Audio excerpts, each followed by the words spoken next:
think that the criticism is helpful. I also think that it might, I think of a lot of things. The first thing I think is that we actually do have an ideological frame. Myself and Alicia in particular are trained organizers. We are trained Marxists. We are super versed on sort of ideological theories. Sirach chapter 25 and verse 24. Of the woman came the beginning of sin, and through her we all die. Shalom, brothers and sisters. This is your brother Hawaii, servant of the Most High Yahweh, in the name of our Lord and Savior Yahawashi, by the will of the Heavenly Father, the Creator of heaven and earth, the one Most High God, who brought forth his one and only begotten Son, who was made under the law, under the seed of David, right, born of a woman, that he may be able to show us the way of righteousness, gave his life for the elect, that they may receive remission of sins based on faith, and those that believe on him will do the righteous works and will follow him until the end of the age. Wanted to go into this lesson. This is kind of like a part 2 of the pretty much the psychological warfare, or basically dealing with, the ideology and psychological subversion that you saw with Yuri Bezmenov that I did before. This is kind of like a continuation, and this one is actually going to be broken into another part as well. I just decided to focus on this one, which what we're going to be focusing on is the whole Black Lives Matter movement, and basically its role in the destruction, of our people. Okay, and how it's being used as, pretty much the spearhead tip or movement that is actually going to lead a lot of our people to their downfall, because they decided not to listen to the words of the Heavenly Father. They decided to take pleasure, all right, in the things that he delighted not. And one of those things is that the following of a woman. Okay, and as a people, we've been utterly destroyed. So we know the Lord said that that he will create a new thing in the earth, for a woman shall compass a man. Okay, and we are in those times. And due to this this falsehood that has been promoted, under Edom, right, concerning women's liberation, concerning feminism, many of our people have been ideologically subverted, all right, in their minds to follow after women. Okay, beginning, not only with the ideology of feminism that is taught, in the media, but this is even promoted in the schools. Many young men, they go to schools where the primary teachers are women. Okay, and we're not against women teaching their kids, but we know that according to the law, according to the word and wisdom of the word, that the main primary teacher should be a man, okay, over his own children, and especially in regards to their sons. And because of the setup of this current system that we're in, this has been completely flipped upside down. And for that cause, it has caused a lot of men and a lot of women to be led astray by, satanic tactics, all right, that are akin to what has happened in the garden, all right? So we're going to get into some information concerning this, and kind of just like, just show you what we're talking about in regards to this. And so what we're going to do, we're just going to go ahead and, build off of this last one. This is 1 Timothy chapter 2 and verse 11. Let the woman learn in silence with all subjection. But I suffer not a woman to teach, nor to usurp authority over the man, but to be in silence. For Adam was first formed, then Eve. And Adam was not deceived, but the woman being deceived was in the transgression. And this is the reason why Esau created this, when he created this movement, this so-called Black Lives Matter movement, which the 3 women who are the figureheads of Black Lives Matter are simply just willing tools, all right, for their people's destruction and their own destruction. Real heavy stuff that we're going to get into, with this lesson, but really the second one as well, is that a lot of people have heard about how Black Lives Matter was funded. One of the things that was even exposed over the last few months was that the money that was being donated to BLM, all right, was going to Democratic campaigns, okay? Millions upon millions of dollars. if you're on social media, you'll know a lot of prominent influencers.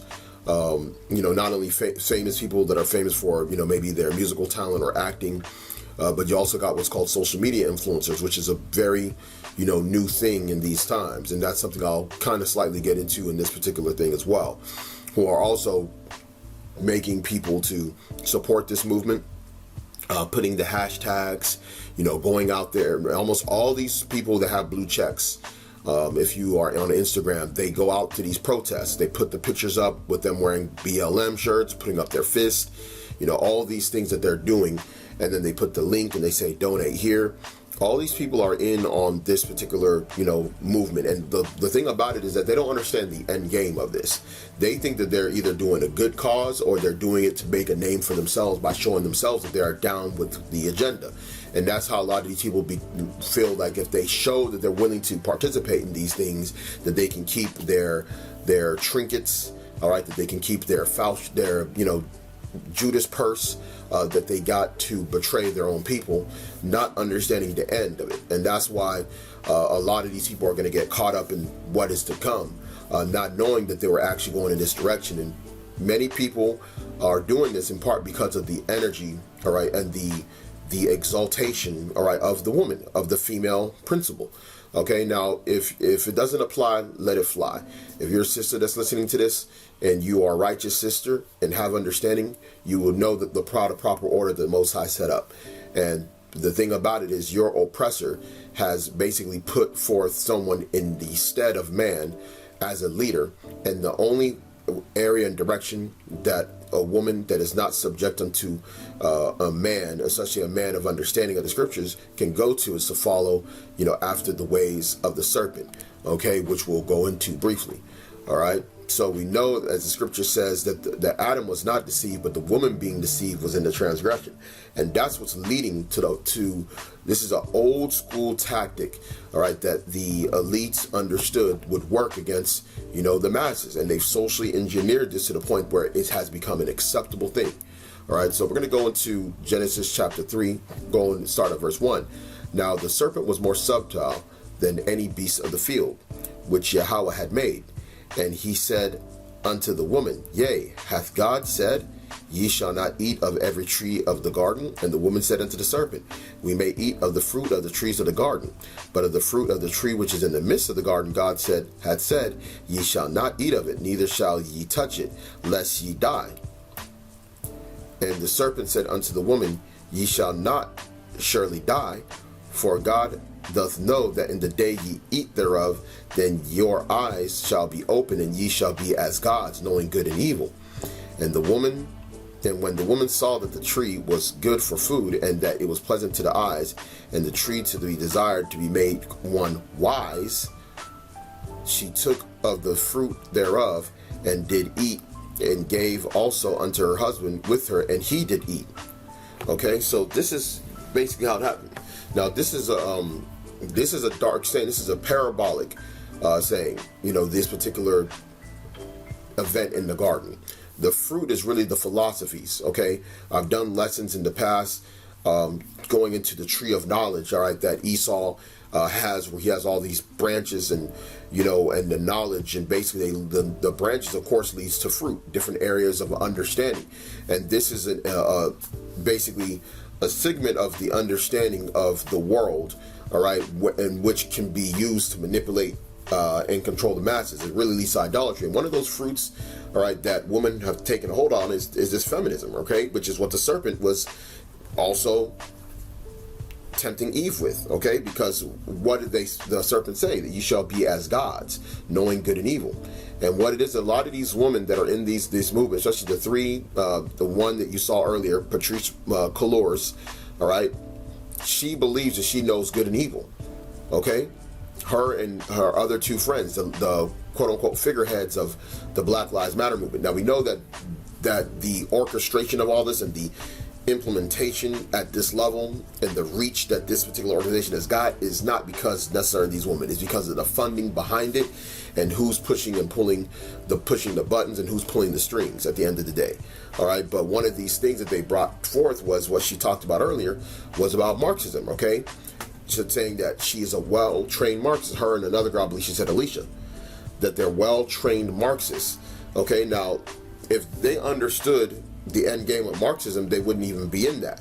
And this shows you that they believe that that fruit that they took, that they ate of, will make them wise, but it's going to make them look real dumb, because they're going to be ultimately had in derision, they're going to be confounded, and they're going to be ultimately destroyed. Okay? Now, I've seen actually some of these BLM people even debate against, the Bible. They're against the Bible. They're anti-scriptures. This is a very heavy part of what they're into, okay, which we'll definitely get further on to, Lord willing, in another, lesson. Now, so we see the same kind of example, all right? Now, this particular fruit that they're eating thereof, of course, is called Marxism. And we're going to go briefly into Marxism, not too deep, but I recommend for brothers and sisters that want to know more about these events, go ahead and just look up Marxism and look up some of the revolutions that started behind it, which I'll kind of show you so you can search about those and read about them, watch a video on basically what events occurred and how ultimately these particular social economic changes occurred. Now, Marxism is a philosophy that was created by a man by the name of Karl Marx. Karl Marx and Friedrich Engels, okay? They're the ones that developed what is known as the Marxist theory. Now, that's one of the things that this lady is talking about. Now, a lot of the stuff that was believed by Karl Marx was eventually adopted by other men who wanted to use it as a tool of revolution. Okay. Now, I'm not going to be able to go into all this. I did actually learn a lot about Marxism when I was in college, because when you go to a lot of these colleges, they try and introduce you to these social frames of thought. And the reason why they do that is because they want the next generation to have that in their head as a form of what they can use in the event that they want to enact a big, great amount of social change. Okay, and we're going to show you that what the goal of Marxism is. Okay, what it usually leads to. There's two major countries, okay, that were known for their socialist revolutions, okay, and how they went down, and they both happened in the same fashion, which ultimately that's what they're going to bring to this society. And that's the reason why some of the people that are on the right, they say these things about Black Lives Matter. Now, we do know that these people so-called on the right, many of them are Edomites, so-called the overwhelming majority, say all these anti so-called black things, they call all the people that get shot innocent blood that's shed. They basically justify it. We know about these people. Okay, so because they are saying those things, it's very hard for people that do not that are on the so-called left, the political left, that support the whole BLM movement, for them to actually hear what they're saying concerning the true aspect, which is the whole socialist, communist, Marxist aspect of the movement of Black Lives Matter. Which, if you watch the videos that we've done, talked about how, there's how you see that these secret groups that are involved in a lot of these protests doing a lot of destruction, which is ultimately going to bring a lot of heat on the people in this country classified as black. And that's partly the end goal, is to basically start a particular revolution, which we'll go into. So as we go down, we're going to see the history of it. And if you see here, you got the Russian Revolution, okay, and the Soviet Union, which was the formation of it. You have two men that were prominent with that. You have on the right, you see Vladimir Lenin, okay, and Joseph Stalin. And if you understand what happened in Russia, some of the most brutal atrocities and mass killings occurred in Russia, and it was basically spearheaded by Marxism, okay? And you have what was called the October Revolution. It says here, with the October Revolution in 1917, the Bolsheviks took power from the Russian provisional government. Okay, now the Bolsheviks were Marxists. Now, if you look here, it says that the Bolsheviks, also known in English as the Bolshevists, were a radical far-left and revolutionary Marxist faction founded by Vladimir Lenin and Alexander Bagnadov that split from the Menshevik faction of the Marxist Russian Social Democratic Labor Party. Now, isn't this interesting? When you look at this, there's actually a lady by the name of AOC. You actually have the Socialist Democratic Party, which is basically always been around. You have a wing of the Democratic Party. See, a lot of our people don't know this stuff. You have a wing of the Democratic Party that basically has core socialist beliefs. Okay, that's AOC, that's Bernie Sanders. Okay, they're actually considered part of this particular faction of the Democratic Party. Now, this is the thing. Isn't it interesting that the left is associated also with the Democrats in Russia about 100 years ago?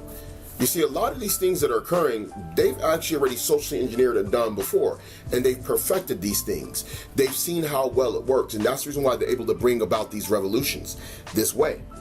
Now, if you notice, it says, this, that particular organization, the Bolsheviks, was a far left radical wing. That is that wing that you would see out there that would be like Antifa, okay? Many of these people, you don't know their identities. Some of these people could be government agents. There's definitely a lot of stuff going on. No one really knows who Antifa is, because Antifa is a group that's shrouded in secrecy. And they come to these different groups, these different movements, and they do a lot of destruction. These are the same people. You go to Portland, where there's barely any of any Judites over there in a city like Portland, and they do mass destruction. Okay, they go to Seattle, they go to Austin. They go to some of these cities and they do these things. And now you got reports about how, this Department of Justice is saying that these particular places are in anarchy, and that the mayors of those cities are allowing them to do these things. They're rousing up the people for a big event, which we'll definitely get into. Okay, ultimately that's what's going to happen. Okay, so this shows you the parallels between what's going on here, okay, and what went on in Russia. Okay. And these were brought out by people that were in the elites of the world. Okay, these people like Lenin and Stalin, these guys were part of the pretty much what you would call the Illuminati. You see pictures of them doing the hidden hand poses. These are all hallmarks of somebody that's involved in the Illuminati to bring about some of these ideals on the planet. Okay, and that's the reason why this particular movement or doctrine or ideology known as Marxism has become very prevalent, all right, throughout the world. Okay, and there's an aspect of these socialists. You have like feminist socialists or feminist Marxists. They actually exist. There's a branch that exists within this because of some of the things that a feminist is able to implement and bring in as far as confusion into society, okay, which we'll further get into on this. So we're going to go ahead and just continue reading. It says the Bolsheviks established the first socialist state based on the ideas of Soviet democracy and Leninism. Their newly formed federal state promised to end Russian involvement in World War I and establish a revolutionary worker state. So here it is that they wanted to end a particular conflict as well.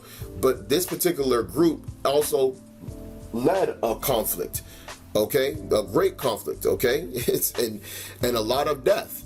Now, following the October Revolution, the Soviet government was involved in a struggle with the white movement, okay, this sounds very familiar, okay, so those on the right, and several independence movements in this Russian Civil War, the period marked by establishment of many socialist policies and the development of a new socialist ideas, mainly in the form of Marxism, Leninism. Okay, now this is one of the frameworks of the New World Order. The New World Order is largely going to be fascist/socialist base of type of governing system. Okay, imagine the world becoming one big Soviet Union is essentially what the elites is trying to create. They're trying to create this massive amount of control over individuals, basically almost the pretty much the abolishment of families or the power that a man and dynamic will have in the household.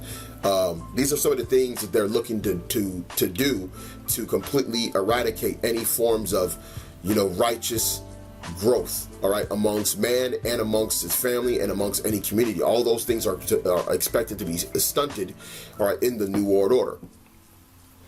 Okay, so this is some of the things that goes on. Now I'm gonna just go ahead and read the rest of this paragraph. It says, in 1919, the nascent Soviet government established Communist Academy and the Marx Engels Lenin Institute, okay, for doctrinal Marxist study, as well as to publish official ideological and research documents for the Russian Communist Party. Now remember, ideological, because remember what Yuri Bezmenov, all right, former KGB member, said is that this is called ideological subversion. Okay, and we're going to show you a little bit about why they've been able to be so successful with this thing known as, ideological subversion.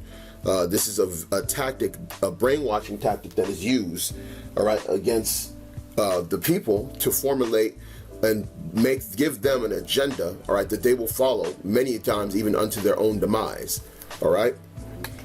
With Lenin's death in 1924, there was an internal struggle in the Soviet communist movement, mainly between Joseph Stalin and Leon Trotsky, in the form of the right opposition and the left opposition, respectively.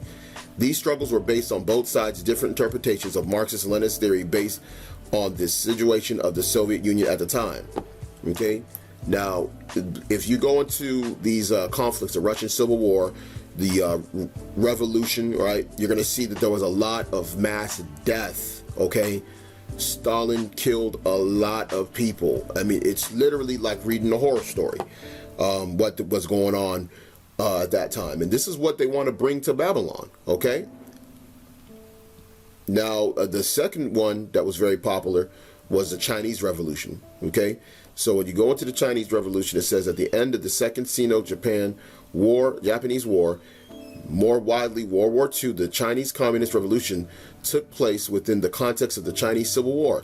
The Chinese Communist Party, which was founded in 1921, okay, now you see, these things are coinciding in the last 100 years, all right? And there's a lot of aspect, the reason why this is, because it tells you it takes about 100 years to socially engineer the masses. And you can see the direction of where they're going with this, all right, and why it's coincided very closely with these particular events in Russia and in China. Okay, it says was in conflict with the Kuomintang over the future of the country. Throughout the Civil War, Mao Zedong developed a theory of Marxism for the Chinese historical context. Mao found a large base of support in the peasantry as opposed to the Russian Revolution, which found its primary support in the urban centers of the Russian Empire. Isn't that interesting? So it shows you that when you look at these urban centers, right, of Babylon, they always say about how the urban centers of Babylon is heavily democratic. Well, guess what? The heavy democratic urban centers also lead to Marxist thought, because why? In the urban centers, you create these places, all right, that Esau calls ghettos, that are given socialist programming through projects, subsidized housing, food stamps, Section 8, and the like. And all these things are actually aspects of socialism that ultimately will be brought to the masses because they want to be able to control your every behavior through the use of basically gifts. So meaning that they're going to use positive reinforcement, meaning they're going to reinforce your behavior, and your behavior towards what the New World Order wants, they're going to basically give you what you want. And this is how they're going to also can use these same ideals and thinking to bring about the New World Order, and it makes people submit to the system, the beast system, under the mark of the beast, because of promises that would be given under a socialist based system that a lot of these young people and a lot of these people that are in their 30s and sometimes even 40s already have been socially engineered to believe in. Okay, and so this is what's going on in these urban centers, and this is the reason why you see such a divide between the urban centers and the rural, because there's also the aspect of nationality, right, so-called racial dynamics of this, but then you got the ideological dynamics of this too. And this is some of the things that they understood back then when pushing what was known as Marxism. All right, so we're going to continue on. It says some major ideas contributed by Mao were the ideas of new democracy, mass line, and people's war. The People's Republic of China was declared in 1949. The new socialist state was to be founded on the idea of Marx, Engels, Lenin, and Stalin. If I'm not mistaken, I believe Mao Zedong went to school maybe in Russia, in the Soviet Union. That might have been where he found it, but I'm going to double check and see if he did. Because usually these guys would be in contact with Russians if they were to learn something like this. But based on his age and when this happened, 1921, it would have been hard for him to probably go there during some of the times of the war. But I'm going to see if he did, because a lot of these guys, they got in contact with certain Russian agents to basically believe in some of these things. Now, that was 1949 that party was kicked off. But let me see if he... Let's see. So this is Beijing anarchism. Okay, and see, now this is good that I clicked on this, because anarchism, isn't that what Antifa is? Antifa is an anarchy group. See, they're using the same tactics, man. These people out here are falling for the same tricks that were done 100 years ago to the people of Russia and to the people of China. Okay, and this is the reason why we have to have an understanding of this, because this is the lies, all right, that have been told, all right, on this earth. And that's the reason why we have to believe in the truth of Yahawashi. But a lot of people can't see this, and they're going to believe that this is the way to go, and there's going to be a conflict ultimately with that. And just like we discussed, there were civil wars that broke out over this same thing, okay? And that's ultimately where they're going with this, man. I mean, when you go out here and you see certain people, you can see certain Edomites out here that you can tell they're Civil War ready. I mean, I seen a dude in the store today. The dude looked like he was ready for anything to go down, okay? And he looked like he was geared up, like he had that thing on him, you know, that he had his eyes on the swivel. He's in a warlike mentality over basically trying to save his beloved Babylon, all right, as he knows is America, which ultimately ought to be destroyed, all right. But that's, you know, we'll save some more of that in another topic as well. Now, it says here, I'm going to go ahead and read this. Beijing Anarchism and Marxism. This is 1917 to 1919. That says Mao moved to Beijing, where his mentor Yang Jingji had taken a job at Peking University. Yang thought Mao exceptionally intelligent and handsome, securing him a job as assistant to the university librarian Li Dazhao, who would become an early Chinese communist. Li authored a series of new youth articles on the October Revolution in Russia. Okay, so they were studying this during that time. He was actually writing about the October Revolution in Russia, because that's the same time frame, during which the Communist Bolshevik Party, under the leadership of Vladimir Lenin, had seized power. Lenin was an advocate of socio-political theory of Marxism, first developed by the German sociologists Karl Marx and Friedrich Engels, and Li's articles added Marxism to the doctrines in Chinese Revolution movement. Becoming more and more radical, Mao was initially influenced by Peter Kropotkin's anarchism. Okay, so that just shows you some of the influence, all right. And part of this anarchism is to bring instability. Is to bring instability to the economics or the social movements of people. Meaning that if you have a group of anarchists like Antifa that can go into a city, go to its urban centers, shut down streets, destroy businesses, you are now creating a lot of problems that is going to lead to what you ultimately want, which is social change through Marxism, okay? Which was the most prominent radical doctrine of the day. Chinese anarchists such as Cai Yangpei, Chancellor of Peking University, called for complete social revolution in social relations, family structure, okay? Hey, y'all, this is going into a direction that I didn't expect the lesson to go, but I'm happy it's going there.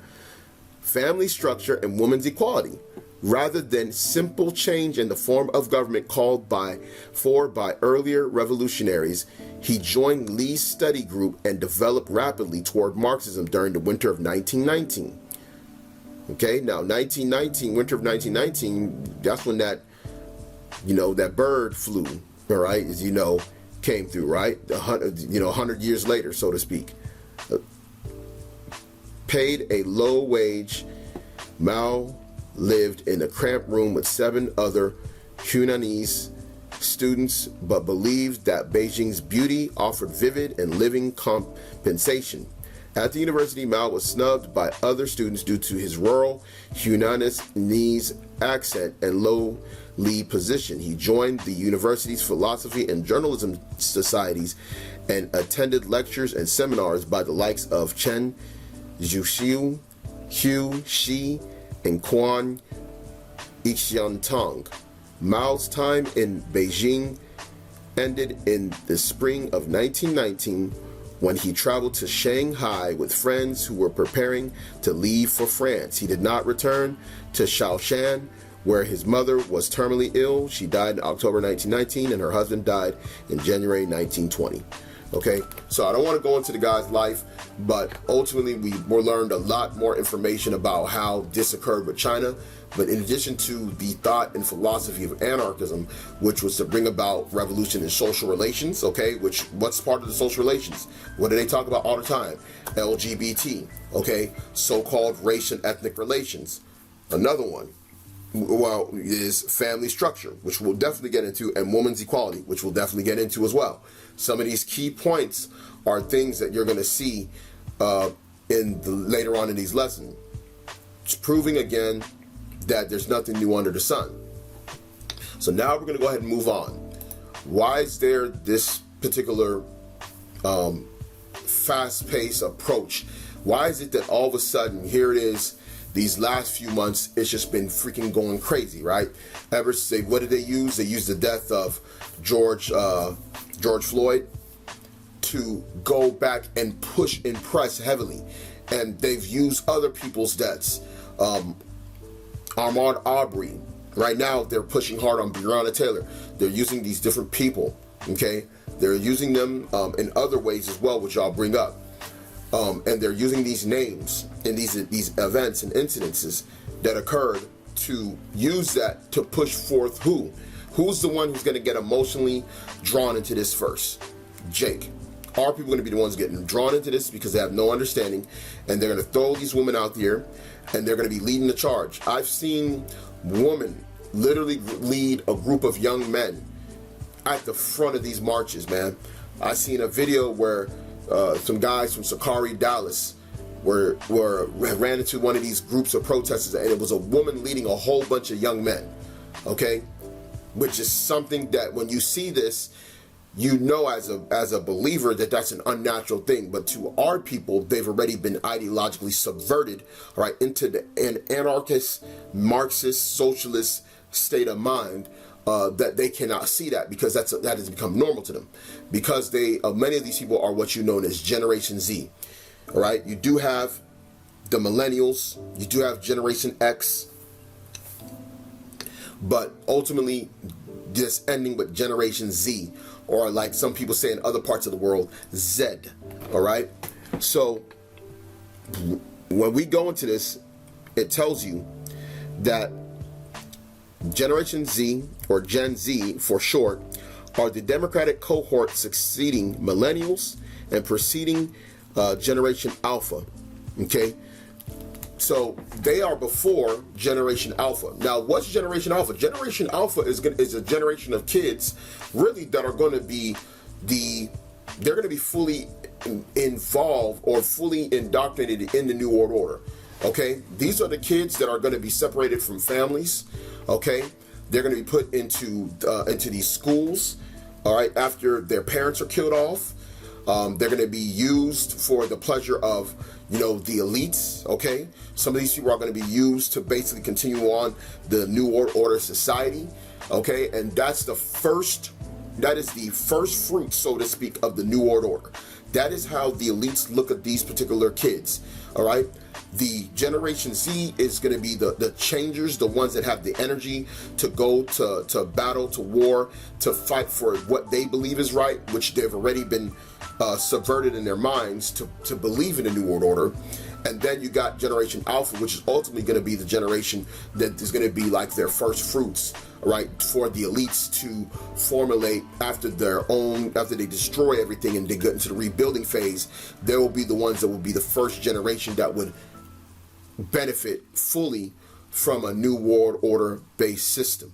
Okay, very heavy stuff, man, if you understand why they named these particular generations. Now, as you go on, it says, despite being dubbed digital natives, members of Generation Z are not necessarily digitally literate. Compared to the previous generations, members of Generation Z tend to be well-behaved, abstemious, and risk-averse. They have lower rates of teen pregnancy, consume drugs and alcohol less often, and are more concerned about academic performance, but they are more prone to mental health problems. And one of the reasons why they're prone to more mental health problems is because you're confusing these kids. This is a generation that is told that go to school, they've gone to school and they've been told that the alternative lifestyles is correct. They've been told that it's okay for them to be raised in a broken home. Many of these kids coming from single parent homes or coming from broken families, meaning that their parents were at one point married, but due to the 60% divorce rate in the West, they grew up in their adolescence or their latter teenage years without a father present in the home.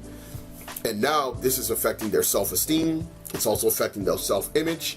And therefore, these kids are suffering from mental problems, in addition to the images and the information that they're getting in the media times. This is the reason why a lot of these kids, the rappers that are around that age, your Juice WRLDs, your XXXTentacion, when you see how they are compared to the generation before them, they're way more depressed. They're way more, messed up. They're on medication, okay? So they say lower drug use, but that's a lie because they're using a lot of these, pharmakias, all right? These prescription medications. That's what they're more on. They're popping pills. And you've seen what is the end result of some of these kids. Another one is Mac Miller, okay? This is the generation that a lot of these kids are coming from, essentially. When you look at the demographics of those particular individuals, okay? Late, you could say millennial, early Generation Z, okay? So, as you go on, I'm going to go ahead and skip down, and we're going to go to North America. It has like the little statistics, okay, down here, and I don't think there was anything in particular, because really more than anything, we're looking at the age. Remember, and the reason why we're focusing on Babylon is because the trend of what is going on in the world is going to start with Babylon, which is the change agent that is going to affect the whole world. Because once people see what's going on in Babylon, the change that they're trying to bring about to Babylon, everybody else is going to, around the world is expected to follow that same trend as well. And like we said before on the blog, and so I know sometimes we have little sound bites here and there, but Babylon is expected to be made an example out of in the world to show the masses that this version of America that a lot of people around the world believed in doesn't work, and we're going to try and bring about a newer version of America after we bring order out of chaos, essentially. All right, so this giving you just a short little snapshot of Generation Z and their influence. Remember, these are ones that are born in the mid-90s to the early 2010s. Many of these are already on the track to go in the direction of the New World Order, ultimately. All right? And a lot of these kids have already been ideologically subverted in their own ways. Some of these kids are even waking up because they do have access to information. They are in the digital age. So that's a good thing, especially with young brothers and sisters that are waking up. That's why it's so great on our end when we have a new brother or sister that is from this particular demographic cohort, because we know exactly how hard it is with some of the things that we're throwing at them since their birth. Okay, so we're going to go on into this. This is from Fox News. Now, oddly enough, yesterday I was actually planning on doing this lesson. Things weren't able to go according to plan. But as I was trying to prepare for this lesson, I went to the Black Lives Matter website to look up this information, and they had removed it. Okay? And I'm going to go ahead and read this article briefly, and then we're going to actually be able to pull up what they removed. Okay. So it says here, Black Lives Matter organization deletes page calling for a disruption of nuclear family. Now, it says this. Now, this is what's great, because see, the so-called right, okay, which their main media mouth is Fox News, as we know, right? They're showing their people, okay, the truth about this organization. Meanwhile, our people don't care to know the truth. You tell our people, they don't care about that, because our people are so simple. They only care about the slogan. They say, well, look, the slogan is what I care about. Black Lives Matter. But they don't care about the organization, the people that are the figureheads of it, who funded it, what their agenda is. None of that matters to them. Okay? But we have to look into these things. And this is one of the things that we have to show our people. All right? Now, you're going to see some of the things that we were talking about before. Remember some of the key phrases. Now, peep this, Akim, brothers and sisters. It says here, the Black Lives Matter organization's website appears to have removed a page that included disrupting the Western's prescribed nuclear family structure. Now, the nuclear family structure is really not a Western thing, okay? The nuclear family structure is essentially this family structure of the Most High. The original family had a man and a woman with his kids. There's nothing Western about that. That is something that is ordained by the Most High, okay, from the beginning of time. But who disrupted that? The serpent, okay? What is understood doesn't need to be explained. Ultimately, we know what has happened over the last 60 years, all right, with our people, starting with what was put in the minds, all right, of our woman, okay, the previous generation that led us to this point, all right? Now, it says here, users who tried to access the now deleted What We Believe website on Monday, okay, which included me, because yesterday I went to the website to put this in the lesson and it was gone, oddly enough, right? Was prompted with the page not found. Sorry, but the page you are trying to view does not exist. Now, why is that happening? Because what has happened is people have called them out all over the world.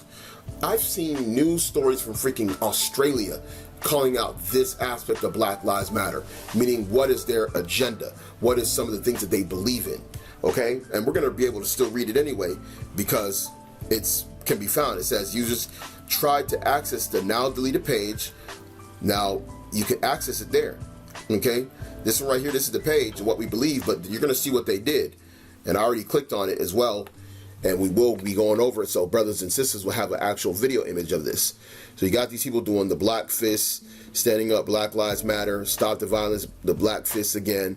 We're going to get into all that, okay? We're going to get into all this stuff. Is going to be very heavy, okay? Now, as we go down, it says the page still viewable on Wayback Machine. So you see here, can't hide it. They got the old website viewable on another website because, see, the people that wanted to have access to this, they got to have access to this, man. And these websites like the Wayback Machine, they got the web archives. Web archives pulls up everything. Okay, even if they delete it off the site, it can be picked back up. So that's why we're going to get into that. Now, I'm not going to read the other stuff because some of this stuff is, what Fox News is trying to push ultimately. But I'm going to go down here for the sake of that. As y'all saw earlier, the clip that I played at the beginning, it goes into this interview. Now, this interview is from 2015. And see, they pulled that up, man. It says Republicans have also pounced on the founders' Marxist foundations. In a 2015 interview, co-founder Patrice Cullors identifies herself and her fellow BLM co-founders as trained Marxists.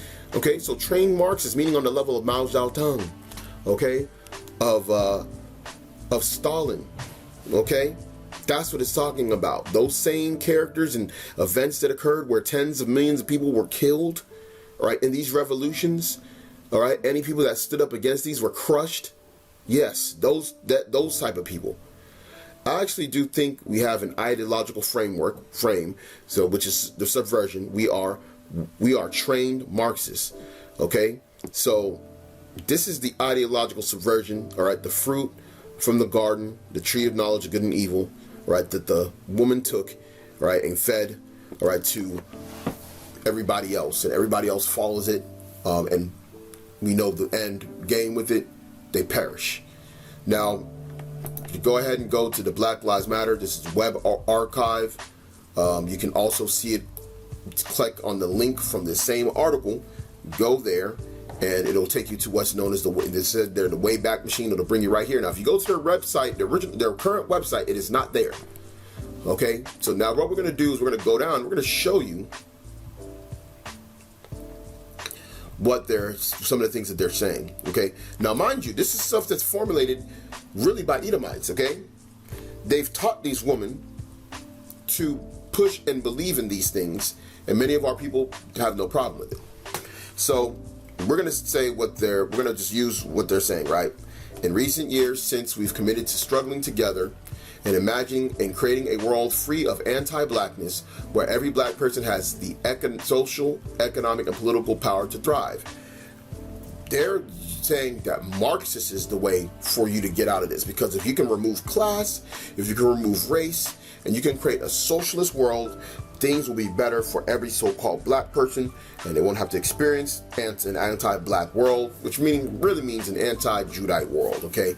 Anti-Judah, Benjamin, Levi, or any so-called black person that would be classified as so-called black among other nations, or even among the other tribes of the Northern Kingdom. This is what they're using. This is the ideology. This is the camaraderie that they're trying to build with every so-called black person.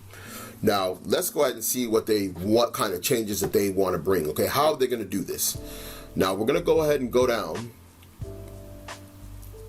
and we're going to see what they believe in.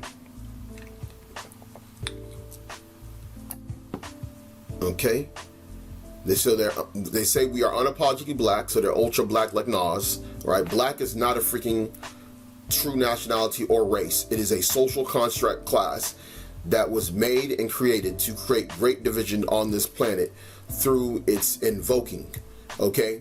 Because this is chess. There's a reason why you have one side called black and one side called white. If you know, you know. Now, going on, it says, in affirming Black Lives Matter, we need not qualify our position. To love and desire freedom and justice for ourselves is a prerequisite for wanting the same for others. Okay. Now we want freedom and justice, but we want freedom and justice under righteousness. Okay, which comes through Yahawashi. Okay, and the Most High is the one who's going to deliver justice on the earth. If you got to go beg, you don't beg your oppressor for justice. You beg the Most High to bring justice on earth. Okay, and that's what we push. And these people are bringing the figment, the mindset of a lot of these people who want these things. They're telling them, you're going to need to, if you want to get this, you're going to have to go out there and vote. You're going to have to go out there and protest. You're going to have to go out there and burn things. You're going to have to go out there and make noise to get what you want. And this is going to backfire ultimately, right? So going on, we see ourselves as part of the global black family. And we are aware of the different ways we are impacted and privileged as black people, or privileged as black people who exist in different parts of the world. So how are you privileged? What is your privilege on this earth as being classified as a so-called black person? That identity actually makes you the bottom of all people on the earth. And it's been socially proven. You can go anywhere on the planet, you can find, you could see when you go to these other places, you are going to experience so-called racism for being what you know is classified to be as black. All right. Now going on, it says here, we are guided by the fact that all Black Lives Matter, regardless of the actual or perceived sexual identity. See, because they're about the LGBT, gender identity. This is that whole gender expression, non-binary, cisgendered, all this stuff, non-cis, or whatever you call it. This is the terminology that these people are pushing. Okay, if you know about these people, D. Ray McKesson and these women, they're part of the LGBT as well. All right. So it says economic status, ability, disability, religious beliefs. Okay, so people that want to worship demons, or disbeliefs, people that want to be atheists as well. Okay, which is also a form of idolatry, immigration status, or location. We make space for transgender brothers and sisters to participate and lead. See, participate and lead. Okay, so you're going to be led by people that are led by Satan, right? This is what they're telling you. Now look at this. We are self-reflective and do the work required to dismantle cisgendered privileges. What does that mean? Okay? This new term, it blew my mind. I couldn't understand this years back. You have to look this stuff up. This means dismantle the natural order of man and woman. Man and woman created he, them. They want to dismantle that, okay? We're going to go ahead and go pull this up. Okay?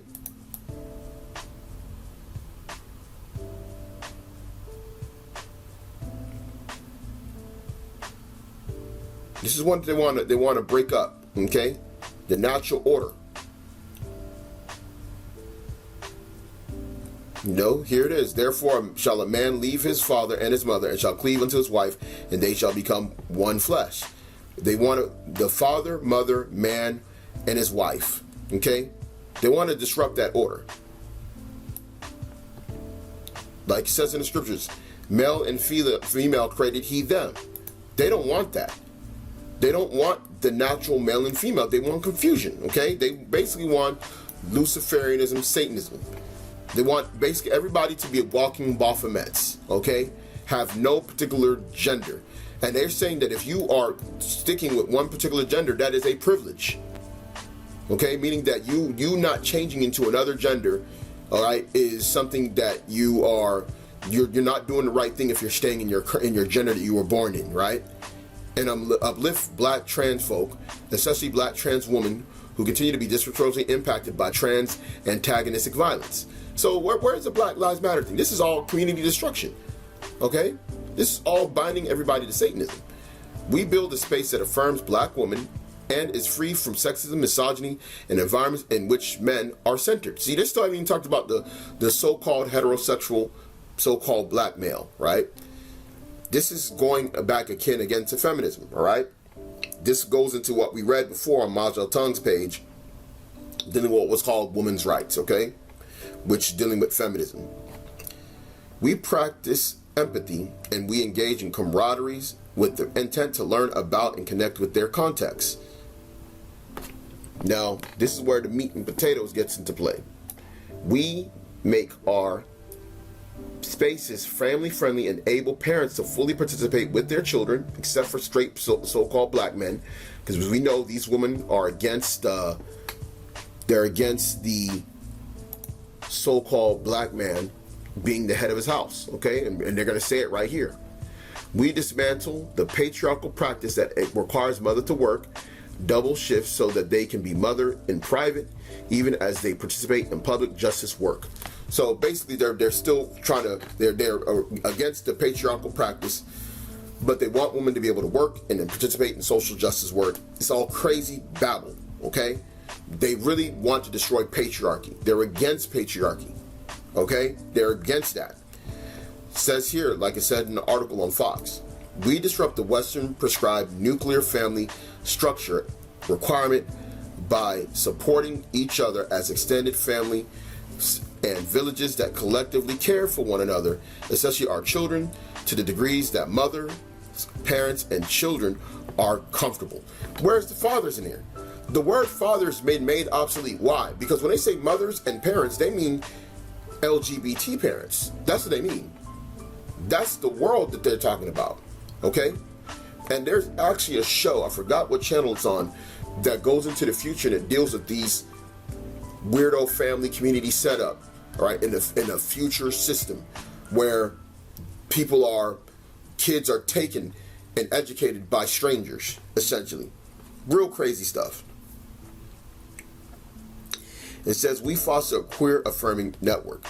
When we gather, we do so with the intent of freeing ourselves from the tighter grip of heteronormative thinking.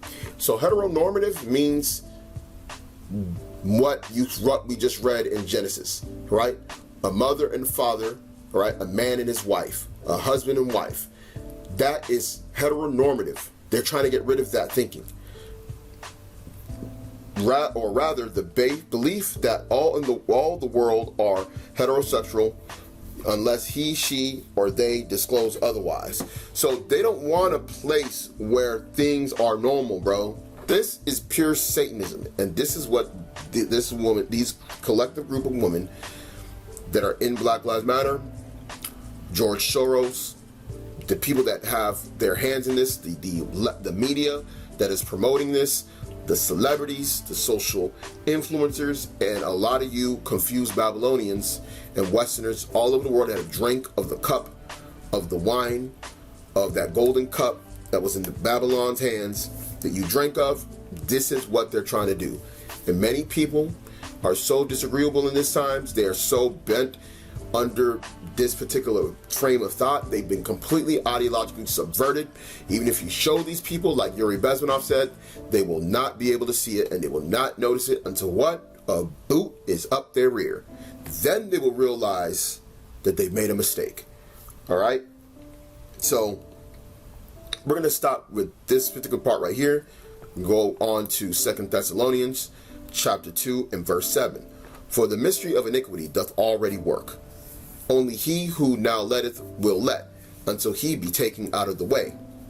And then shall that wicked be revealed, whom the Lord shall consume with the spirit of his mouth, and shall destroy with the brightness of his coming.